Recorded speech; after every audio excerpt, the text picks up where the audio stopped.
Hello प्यारे बच्चों, मैं आशा करता हूँ कि आप लोग खुश होंगे और अच्छे से पढ़ाई कर रहे होंगे। आज हम उदाहरण नंबर 1 पर चर्चा करेंगे। तो नीचे दिए गए कथन सत्य हैं या असत्य, कारण के साथ अपने उत्तर दीजिए। प्रत्येक पूर्ण संख्या एक प्राकृत संख्या होती है। तो इसको जानने के लिए हम क्या करेंगे, पहले पार्ट को हल करते हैं। तो पहले पार्ट में प्रत्येक पूर्ण संख्या, तो सबसे पहले हम पूर्ण संख्या को नीचे लिखेंगे। पूर्ण संख्या,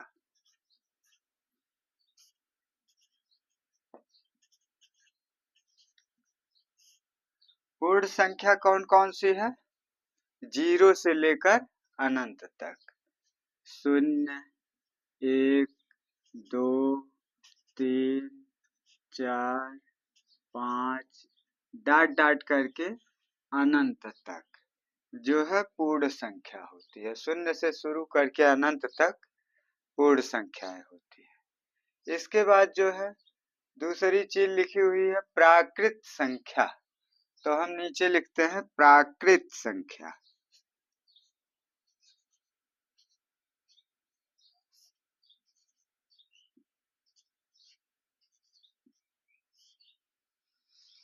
अब प्राकृत संख्या आप लोग जानते हैं कि 1 से शुरू करके अनंत तक की संख्याएं जो है प्राकृत संख्याएं कहलाती है।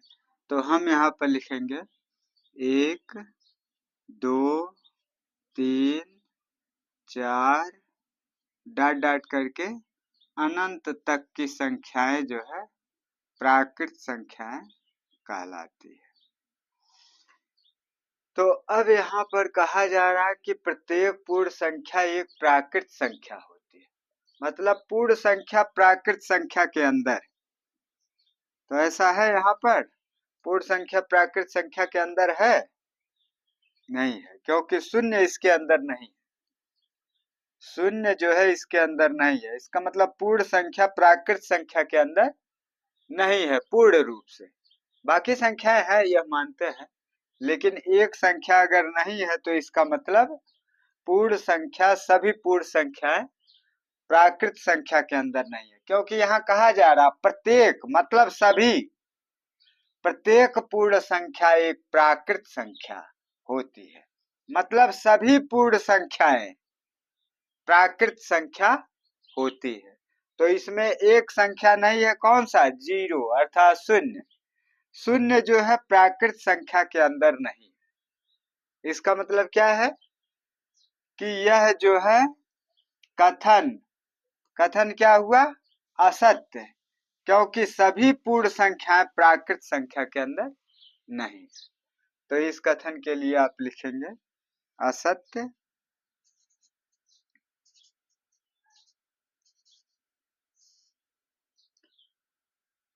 असत्य है क्योंकि क्योंकि शून्य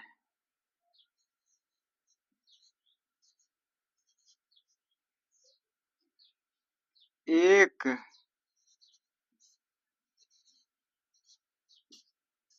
पूर्ण संख्या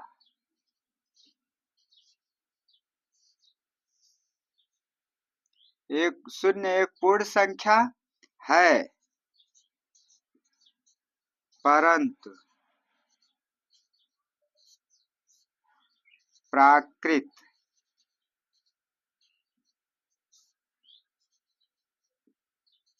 संख्या नहीं।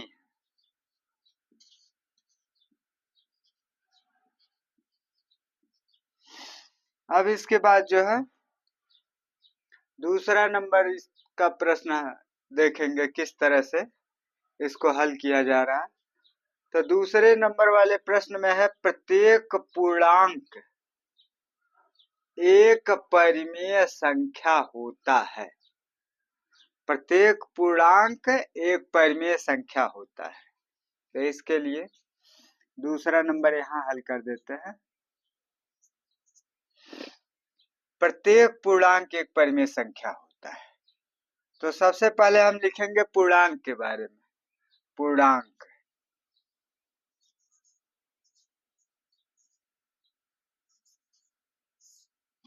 पूर्णांक जो है शून्य से शुरू करके अनंत तक इधर होता है, 1 2 3 4 डॉट डॉट करके अनंत तक।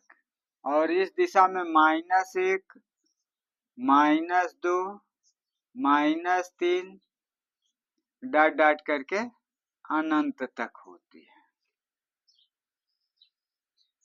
तो यह पूर्णांक हुआ, मतलब पूरा पूर्णांक है, धनात्मक है या ऋणात्मक है या शून्य है, तो ये सभी क्या है, पूर्णांक है। अब कहा जा रहा है कि प्रत्येक पूर्णांक एक परिमेय संख्या होता है। परिमेय संख्या आप जानते हैं p/q के रूप में होता है, अर्थात भिन्न के रूप में, अर्थात जिसमें अंश और हर दोनों विद्यमान होता है, उसको परिमेय संख्या कहते हैं। तो परिमेय संख्या भिन्न के रूप में होगी, तो किसी भी पूर्णांक के नीचे अगर हम 1 लिख देते हैं तो वो भिन्न रूप में हो जाएगी, अर्थात परिमेय संख्या के रूप में प्राप्त हो जाएगी, क्योंकि किसी भी संख्या में 1 का भाग देने से उसके मान में कोई परिवर्तन नहीं होता है। तो हम यहाँ लिखते हैं परिमेय संख्या।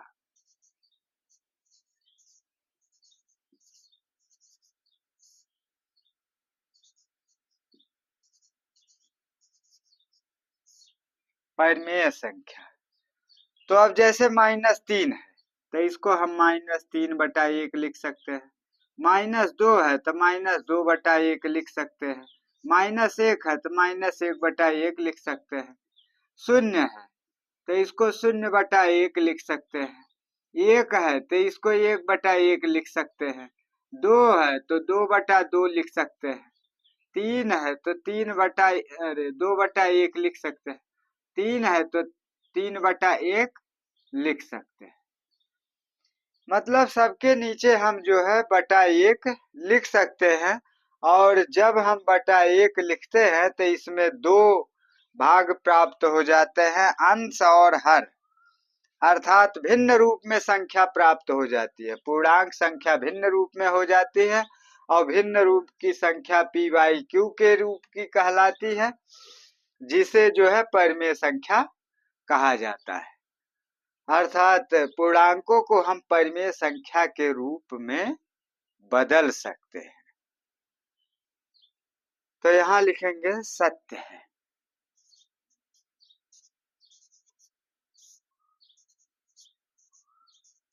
सत्य है क्योंकि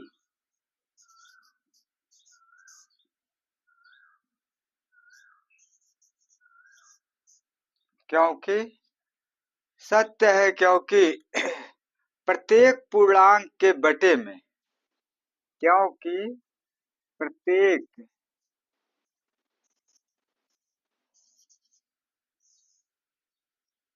पूर्णांक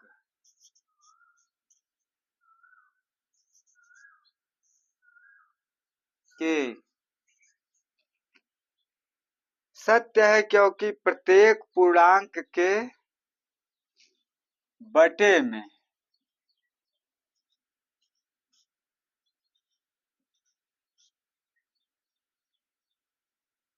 एक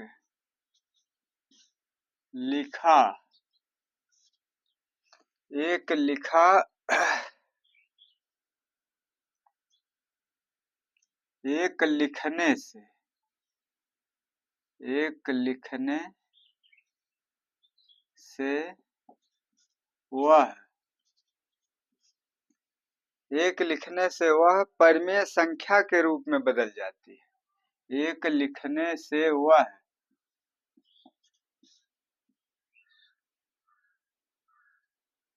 परिमेय परिमेय संख्या परिमेय संख्या के रूप में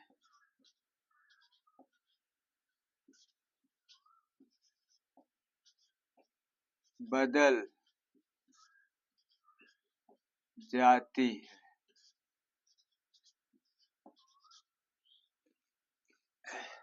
तो यहाँ पर देखा जा रहा है कि पूर्णांक के बटे एक, तो इसलिए सत्य है, क्योंकि प्रत्येक पूर्णांक के बटे में एक लिखने से वह परिमेय संख्या के रूप में बदल जाती है। तो अब इसके बाद जो है हम तीसरा पार्ट हल करते हैं।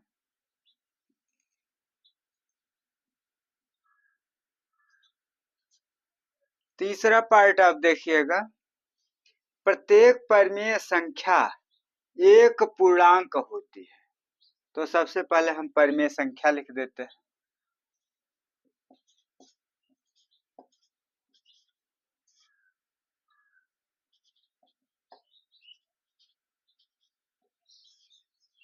परिमेय संख्या, जैसे परिमेय संख्या जो है 3/5, 4/7, 3, -2, ये सब क्या है, इसके बटे एक लिख दें तो ये सब जो है परिमेय संख्या है। तो ये सब परिमेय संख्याएं हैं क्योंकि भिन्न के रूप में है, इसमें अंश और हर विद्यमान है, अर्थात p/q के रूप में लिखी हुई। तो यह परिमेय संख्याएं हैं। अब जो है इसमें कहा जा रहा प्रत्येक परिमेय संख्या एक पूर्णांक होती है। पूर्णांक मतलब पूरा पूर्णांक। पूर्णांक के बारे में आपने यहाँ देखा ही है, पूर्णांक इस तरह की संख्या जिसमें मतलब दशमलव मान न हो, दशमलव मान के रूप में प्राप्त न हो। तो यहाँ पर अगर हम देखें कि 3/5 को हल करें तो इसका मान दशमलव में आएगा, 4/7 को हल करते हैं तो इसका मान दशमलव के रूप में आएगा। फिर जो है 3/1 को हल करते हैं तो यह पूर्ण रूप से 3 हो जाएगा, और -2/1 को हल करते हैं तो पूर्ण रूप से -2 हो जाएगा।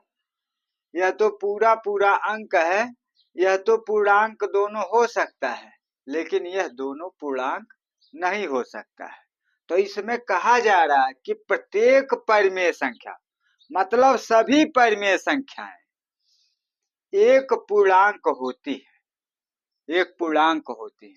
तो ऐसा नहीं है, क्योंकि कुछ परिमेय संख्याएं ऐसी हैं जो कि पूर्ण अंक में नहीं लिखी जा सकती, जैसे ये दोनों पूर्ण अंक में लिखी जा सकती है, लेकिन इसको पूर्ण अंक के रूप में नहीं लिखा जा सकता है, इसमें दशमलव प्रसार होता है, दशमलव बाद अंक आते रहते हैं। तो इसलिए सभी परिमेय संख्याएं जो है पूर्णांक नहीं हो सकती। तो यहाँ कथन असत्य होगा, क्योंकि इसमें कहा जा रहा प्रत्येक परिमेय संख्या एक पूर्णांक होती है। तो यहाँ पर क्या हो रहा, नहीं हो रही है, तो नहीं होती है, असत्य कथन हो गया। तो यहाँ लिखेंगे असत्य, असत्य। अब असत्य के लिए क्या लिखेंगे, क्योंकि परिमेय संख्या का दशमलव मान भी हो सकता है। असत्य है क्योंकि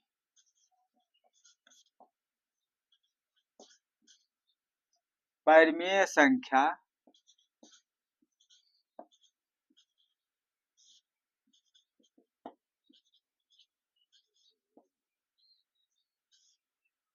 का दशमलव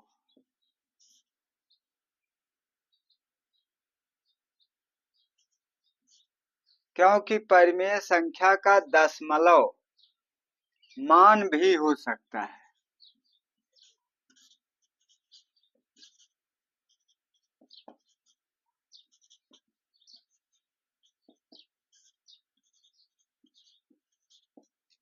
क्योंकि परिमेय संख्या का दशमलव मान भी हो सकता है, इसलिए जो है प्रत्येक परिमेय संख्या एक पूर्णांक नहीं हो सकती, और कथन असत्य है। अब इसके बाद आप लोग देखेंगे उदाहरण नंबर 2। उदाहरण नंबर 2।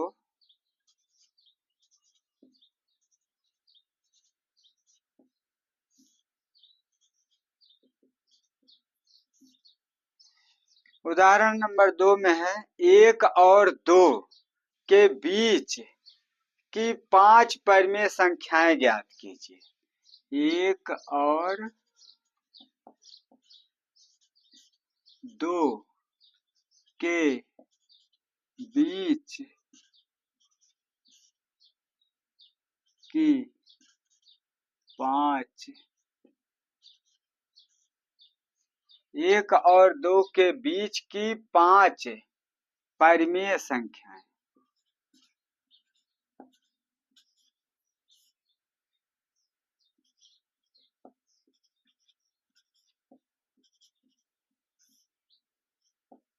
पांच परिमेय संख्याएं ज्ञात कीजिए।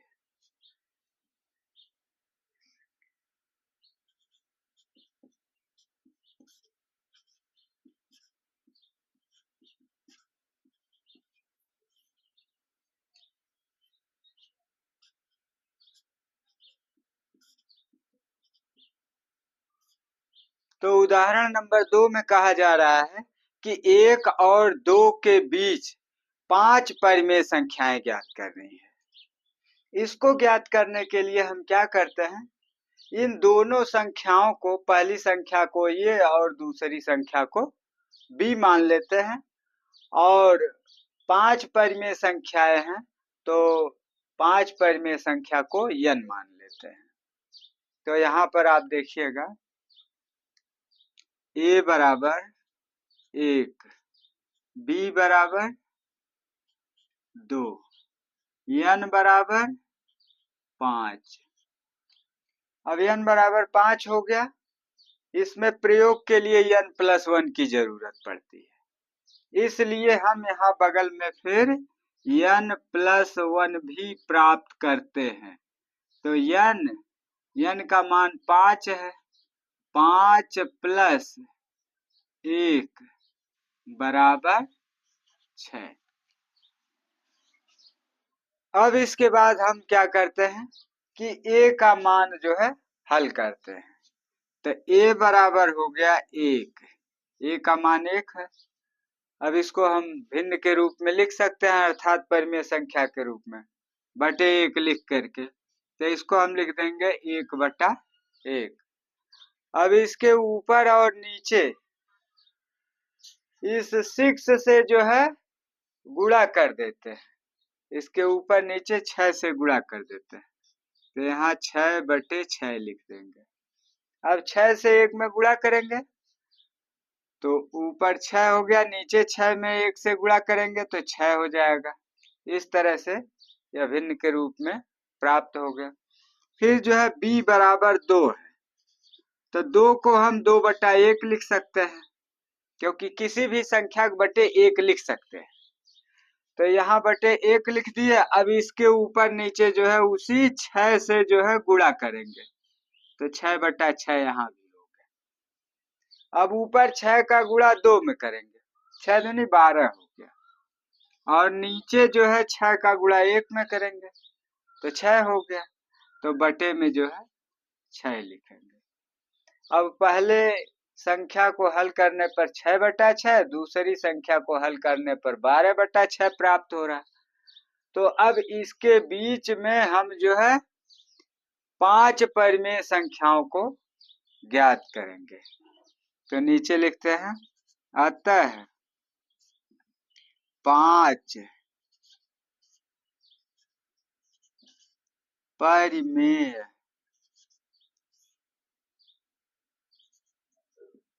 संख्याएं।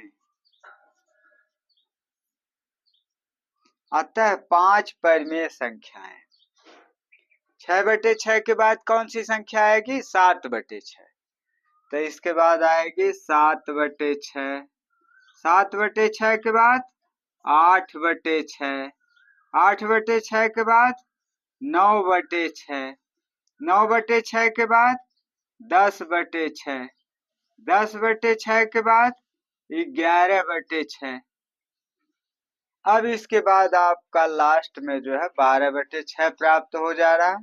तो इसका मतलब इसके बीच में 5 परिमेय संख्याएं 7/6, 8/6, 9/6, 10/6, 11/6, यह जो है आपकी 5 परिमेय संख्याएं इस 1 और 2 के बीच में प्राप्त हुई। इसी पर समाप्त करते हैं।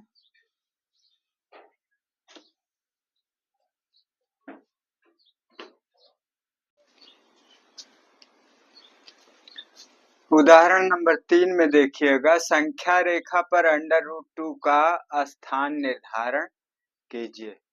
मतलब संख्या रेखा पर हमें जो है करड़ी में 2 का मान, करड़ी में 2 का स्थान जो है निर्धारित करना है कि किस जगह पर करड़ी 2 को लिखा जा सकता है संख्या रेखा पर।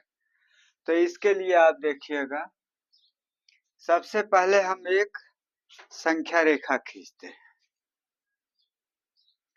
आप अपने कॉपी में 1-1 इंच की दूरी लगभग लेकर के निशान लगाइएगा 1, 2, 3 के लिए। तो यहाँ पर हम जो है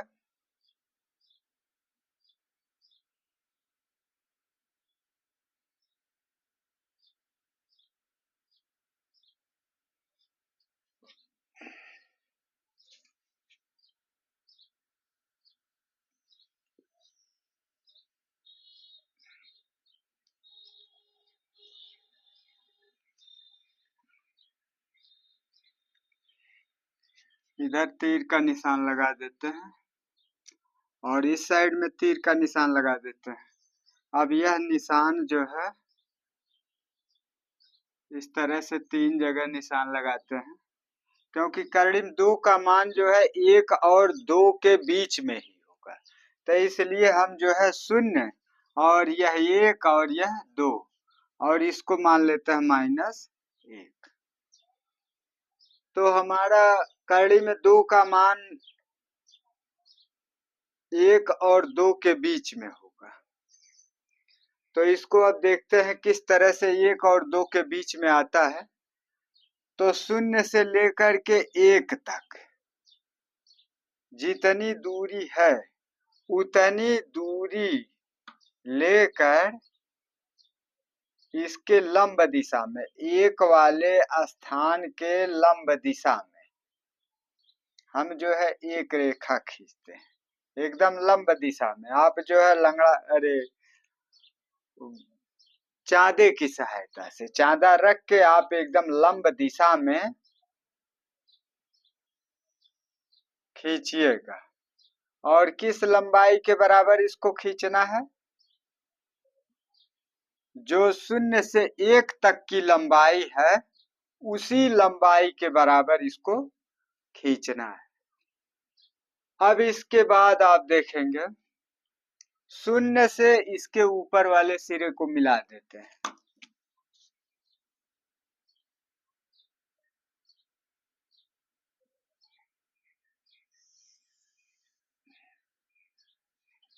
अब 0 से इसके ऊपर वाले सिरे को मिला देते हैं तो यह पूरी लंबाई 1 है, 1, ये भी पूरी लंबाई 1 है। तो आप पाइथागोरस का नियम जानते हैं कि कर्ण का वर्ग बराबर लंब का वर्ग धन आधार का वर्ग। तो अगर हमें सिर्फ कर्ण का मान प्राप्त करना है तो दूसरे साइड में जो है करड़ी लगा सकते हैं। तो कर्ण बराबर हम लिखेंगे यहाँ, जैसे कर्ण का वर्ग बराबर लंब का वर्ग धन आधार का वर्ग। तो अगर हम सिर्फ कर्ण जानना चाहते हैं तो इधर से करड़ी हटाएंगे, उधर जो है वर्ग लग जाएगा। तब इधर लिखेंगे करड़ी के अंदर लंब का वर्ग धन आधार का वर्ग।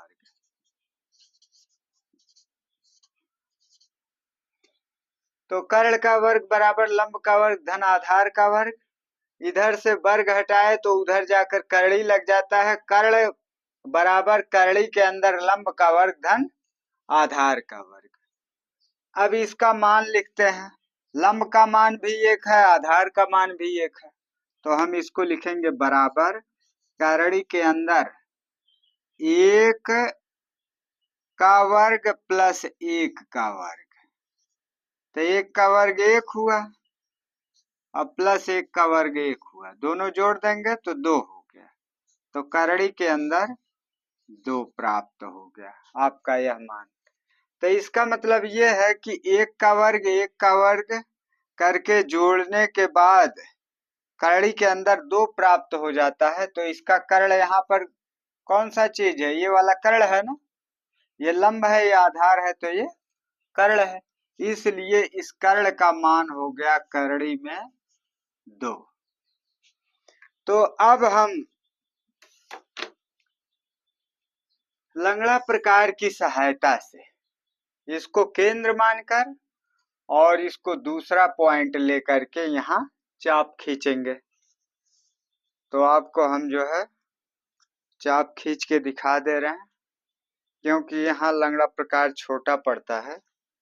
तो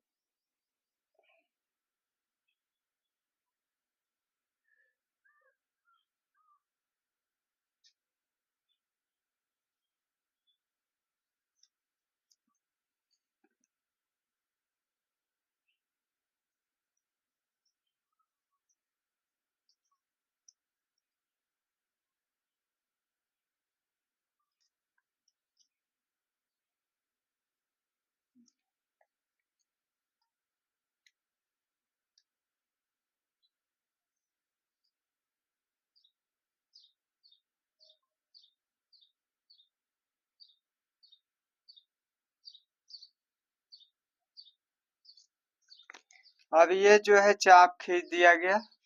ये चाप जिस बिंदु पर काट रहा है वही जो है करड़ी में दो का स्थान है।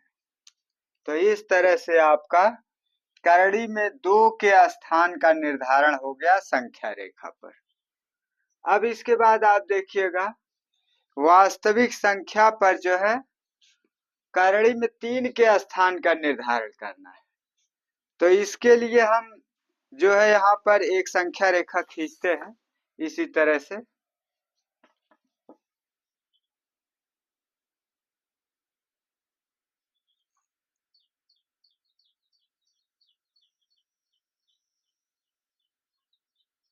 और समान दूरियों पर निशान लगाते हैं।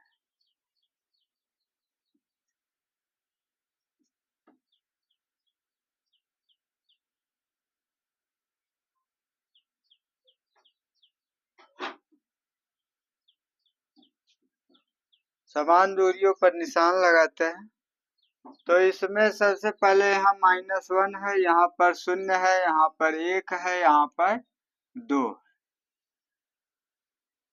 तो हम जो है 1 के स्थान पर 0 से 1 तक की जितनी दूरी है उतनी दूरी ले करके सीधा इसके ऊपर जो है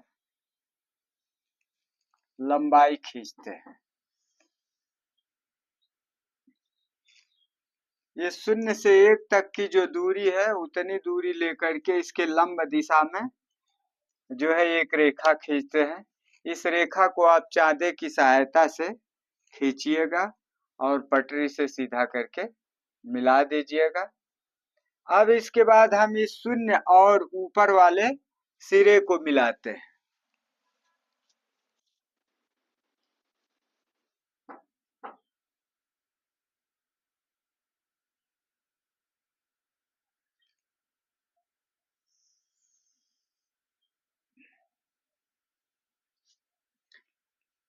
तो अब हम यहाँ पर लंगड़ा प्रकार की सहायता से इसको केंद्र मानकर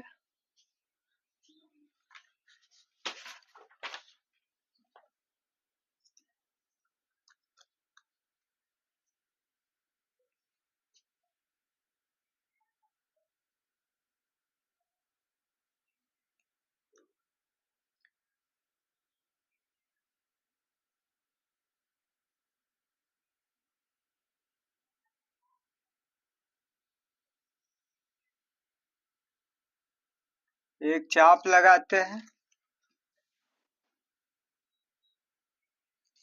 तो यहाँ पर देखिएगा, ये यहाँ से यहाँ तक की लंबाई 1 है और ये लंबाई भी जो है 1 है। अब यहाँ पर आप देखे हैं किस तरह से √2 का मान निकाला गया है। तो जो है 1 और 1 जब यह दोनों है तो इसका मान √2 आता है।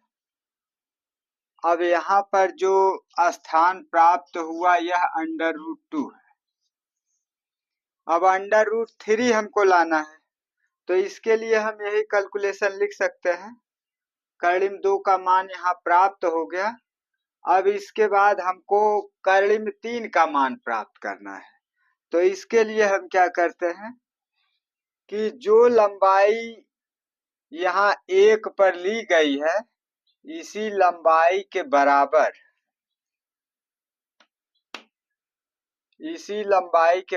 हम इस √2 के स्थान पर एक लंब रेखा खींचते हैं। अब इसके ऊपरी सिरे को इस शून्य वाले बिंदु से मिला देते हैं।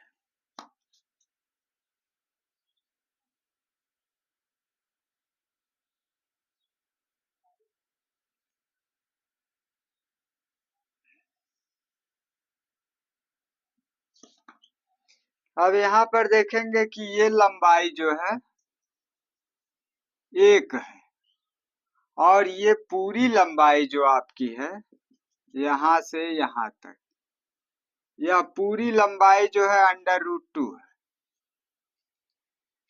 तो अब हमको शून्य से ऊपर वाले सिरे तक की यह दूरी ज्ञात करनी है। तो इसको ज्ञात करने के लिए आप देखेंगे कि किस तरह से ज्ञात करेंगे। तो यह लंब हुआ, यह आधार हुआ, ये कर्ण के रूप में है। तो कर्ण बराबर कर्णी के अंदर लंब का वर्ग धन आधार का वर्ग।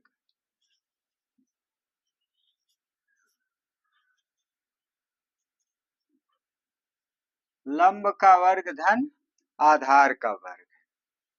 तो यहाँ लंब का मान जो है 1 है, तो यहाँ 1 का वर्ग लिखेंगे और यहाँ जो है आधार का मान कर्णिम 2 है, तो प्लस लिखेंगे कर्णिम 2 का वर्ग बराबर कर्णी के अंदर 1 का वर्ग 1 हो गया और कर्णिम 2 का वर्ग 2 हो जाएगा, तो +2 लिखेंगे। अब 1 और 2 को जोड़ेंगे 3 हो जाएगा, तो यहाँ लिखेंगे कर्णी में 3, अर्थात इसकी लंबाई जो है अर्थात कर्णी में 3 प्राप्त हो गया, कर्णी में 3। तो अब हम इसको केंद्र मानकर और यहाँ तक की दूरी को त्रिज्या मानकर लंगड़ा प्रकार की सहायता से इसके सिरे पर रखेंगे और ऐसे घुमाएंगे।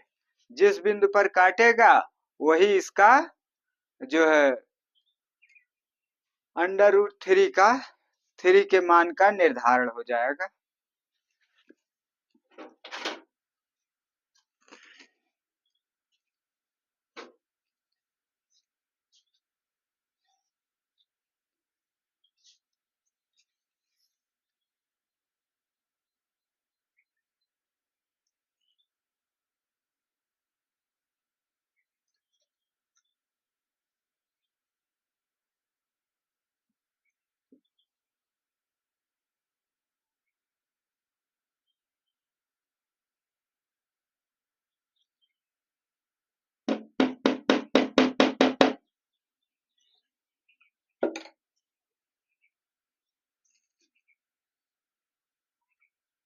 अब जो है शून्य को केंद्र मानकर और ऊपर वाले सिरे को मिलाते हुए यहाँ चाप खींचेंगे। अब यह चाप जिस बिंदु पर काटता है वही जो है √3 का मान होता है। अब इस संख्या रेखा पर जो है √3 का निर्धारण हमने इस तरह से किया है। इसी पर समाप्त करते हैं इसको।